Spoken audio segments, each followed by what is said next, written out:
Oh, hey, how's it going? So you want to know about trees, exotics, grown in Ontario. You've come to the right place. I'm going to show you guys my secret garden that I've been growing for the last 10 plus years. I got a bunch of exotics and some rare plants in Ontario, some rare trees and stuff. Come on in, come check it out. Tropical fruits in Ontario, from anything from citruses, oranges, kumquats, lemons, cedral lemons, limes, papayas, bananas. It's just an endless assortment of stuff that you can actually grow in Ontario without a greenhouse. I'll be. Why would anybody want to grow tropical fruit trees in Ontario? It just sounds crazy, right? Like, it's minus 20, 50% of the time of the year. It's windy, there's zero sun. It's just, the conditions are just brutal, right? Screw that. Ever since I came to Canada, so I'm originally from South America. I was born on a sugarcane plantation. My father was a sugarcane cutter. We used to have papayas, sugar canes, mangoes. And when I came to Canada, I still wanted to grow these fruit trees. I still had that passion for it. And the fruits that would come in wouldn't taste as good or fresh like the stuff you get at the supermarket. So I was like, let me start growing my own stuff. I love growing tropicals because, I mean, it reminds me back to a happy place when I was a kid, climbing a papaya tree and eating a fresh papaya. A lot of people that I know don't really connect to it. So they may be confused, like, why is this guy growing a subtropic or a tropical plant in his house? Like, what's involved? What is he doing? Does he have a job? Like, what's going on here, right? But I love that stuff, and the reward from it is great. In the winter, and it's cold out there, I'll just sit underneath my tree or beside my tree, and I'll like grab an orange and I'll eat it, right? That's my little retreat. It throws me right back to like a vacation mode. It's like a really cool, emotional thrill ride from it. It's like a really weird thing, I guess, to try to grow, tropics indoors. A lot of challenges associated with it, but I like a challenge. And you're using, a different part of your brain that you're not, used to using daily. We all have like a stressful life. Just plant an orange tree and just love it, right? It's gonna give you so much reward from it. It's gonna take that stress out. You're gonna sit there, you're gonna smell the flowers. It's a great meditative tool, to be honest. It's really cool. This is like the pre-Honeycrisp apple. It's smaller than a Honeycrisp, but it's just as sweet and tarty.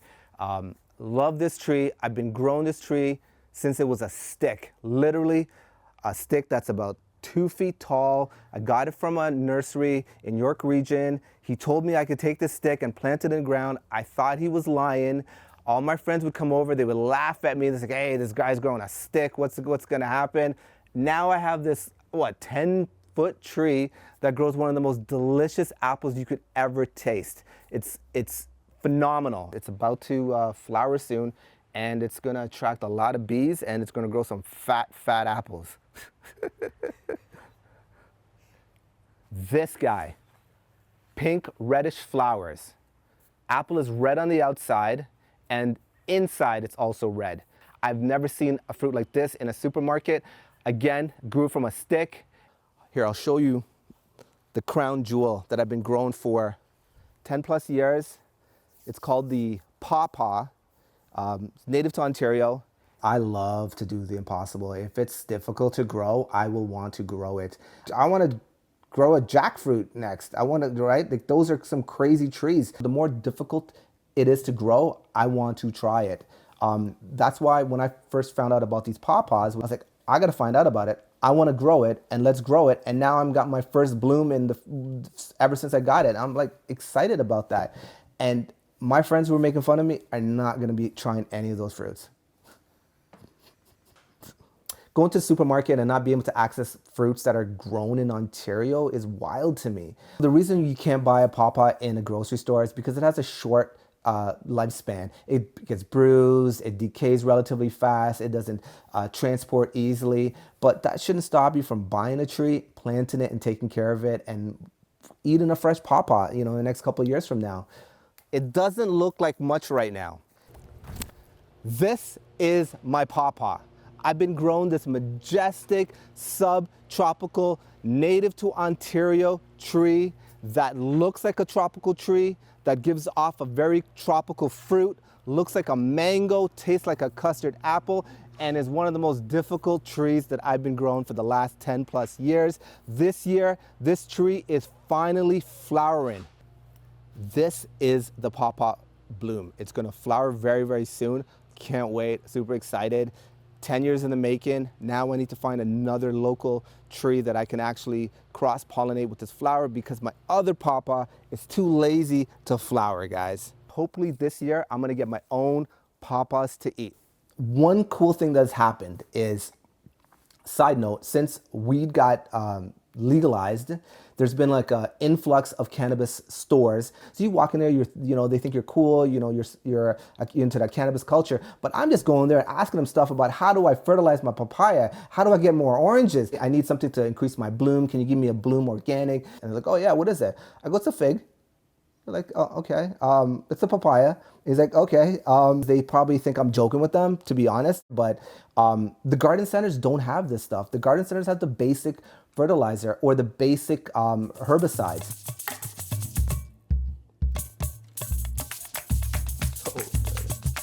So this is mangosteen. This is like my favorite fruit.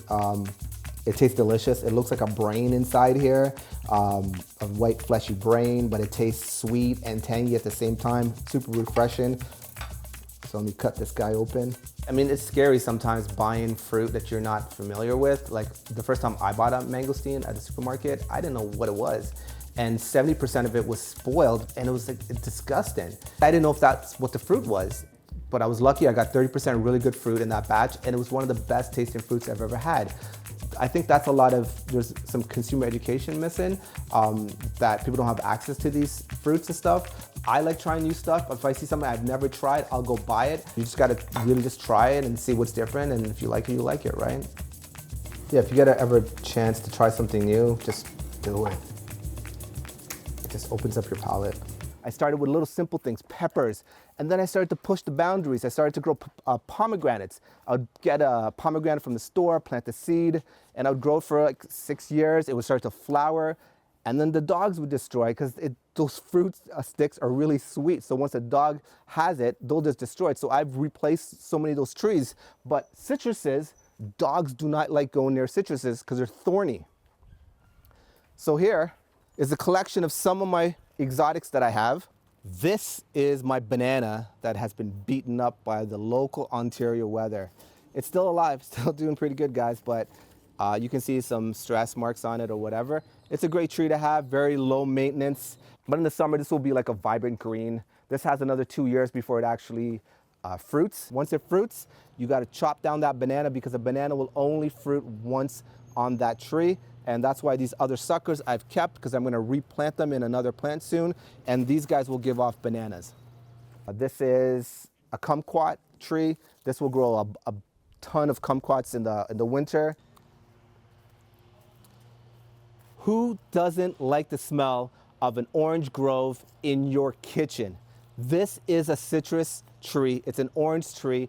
And when it flowers, it just takes over the house. It smells just like a citrus grove in Florida. I bring these guys inside because obviously the beautiful Canadian winter just decimates and destroys these tropical trees. But yeah, this is such a great tasting orange, and you grow about like 15 to 20 oranges that are probably one of the sweetest and crispest oranges you will ever eat, unless you go to Florida and handpick one from a tree.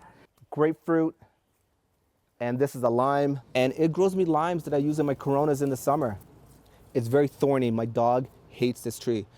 This is a cedro lemon, one of the biggest lemons that they actually have out there. It's grown in Italy.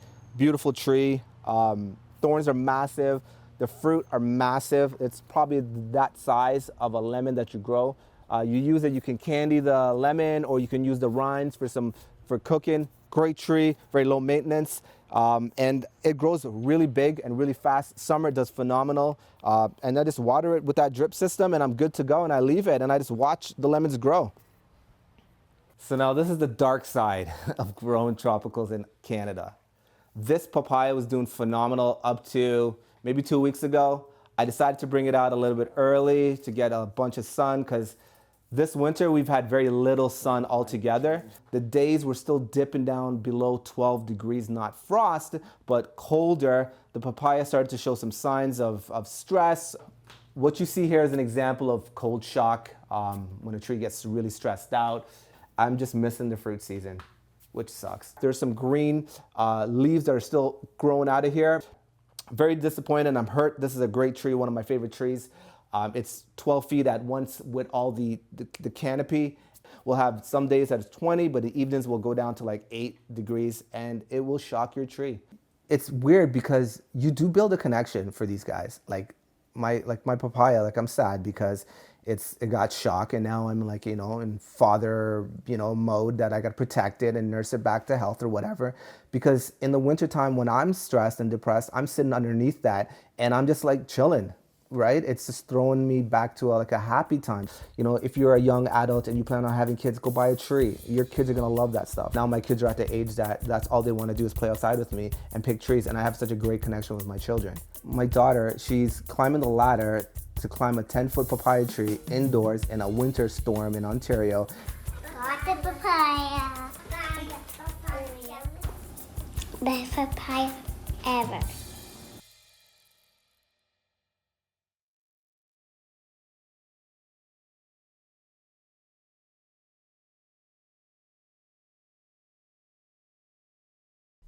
The Agenda with Steve Paikin is made possible through generous philanthropic contributions from viewers like you.